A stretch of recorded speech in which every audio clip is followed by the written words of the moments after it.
But the main thing is always reminding myself to realise that I don't know everything and that I need to keep that learning.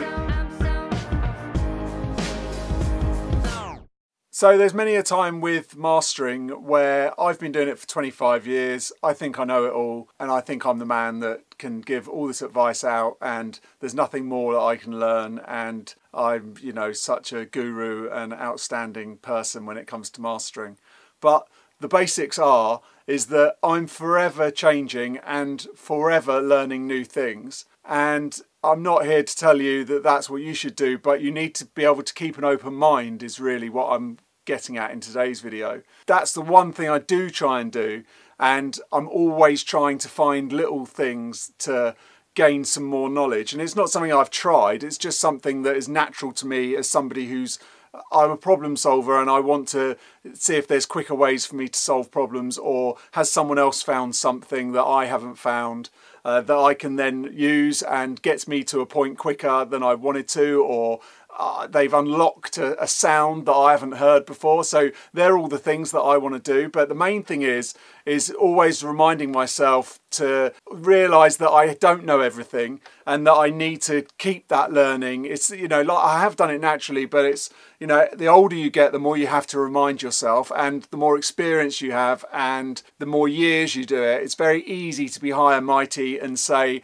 yeah, I know this, I'm the man, blah, blah. You don't have to tell me, I already know. And as soon as you hear yourself saying, I know, then you know you don't know, because you already know that you've blanked off everything in your mind, stopping you from change, stopping you from learning, because you're telling yourself, I already know that, it's fine.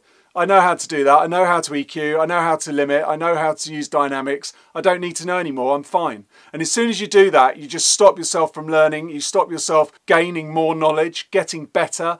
There's new equipment coming along all the time. I really like new equipment, I love hearing new things, I like hearing digital technology, there's advances in AI all the time. I'm really trying to keep myself abreast of everything and trying to learn that. So by saying I know what that sounds like, I know what digital stuff sounds like, but that's not true, because it does change all the time. And I've used to, if you watch some of my old videos going back, I don't know, 5 years maybe, I was very much, no, I'm analog, I don't do plugins, I'm not interested, I don't want to listen to digital stuff, I'm all about analog, that's all I want to do. And as soon as I started getting around people that were using digital gear a bit more and using plugins, and I'm talking, you know, super high-end people who I really respected, it took that sort of person to then bring my head around to thinking, okay, well, I'll give it a listen. You don't know everything. Give it a listen, give it a try. How does it sound? One of the eye-openers for me was working at Metropolis with an engineer called Tim Young, who is a guy who's in his sort of late 60s. Sorry, Tim, if you're watching, I'm sure you're not. But he came from back in the 70s where he started. He's worked on everybody, basically. He's like one of the top guys. And he's Mr. Digital. He knows every little nuance, and he knows all the dither settings, all the different computers. He's so abreast of what's going on.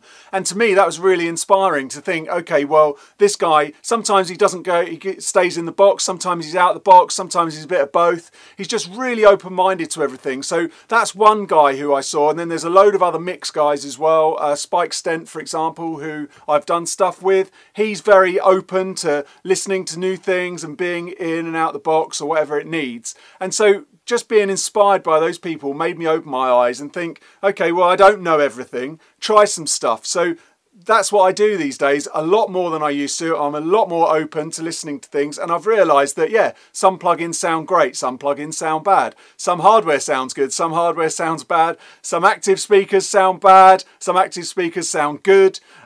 Same with passive. So it really does depend on the equipment, on your ears, what you like, what you're going for in that sound. And there's no point in blocking yourself off and just saying, I know one thing, you know nothing, I've been doing this for ages, I really know what I'm talking about, you don't. That's of no help to anybody. So that's one of the main reasons why I do the YouTube videos as well, because I get loads of feedback from you guys watching in the comments, telling me what things I should be listening to, having discussions about different sounding speakers, room acoustics, everything that I talk about on this channel.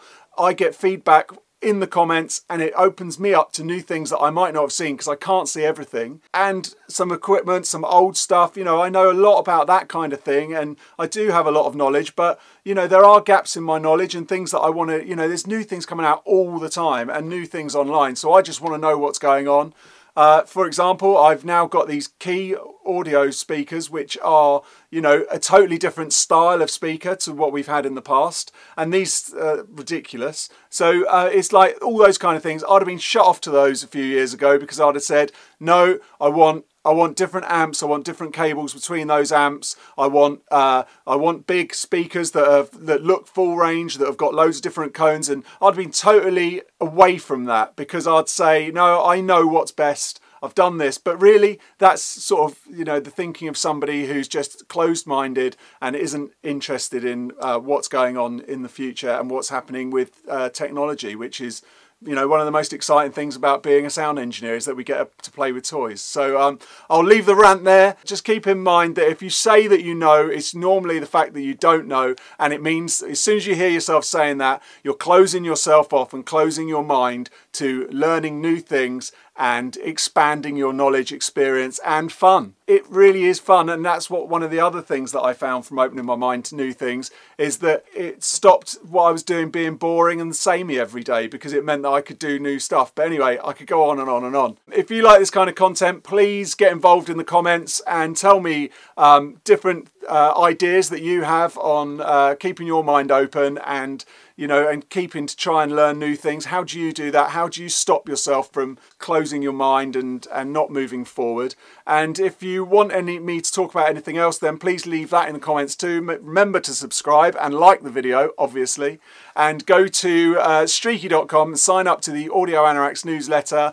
It's where I can give loads of stuff that I see online, giveaways, discounts, stuff like that. Go to the Audio Anoraks newsletter. I promise you'll like it. I won't bombard you with spam, so there's no panic there. But yeah, go to Streaky.com, sign up to that. Till next time, thanks for watching. Bye.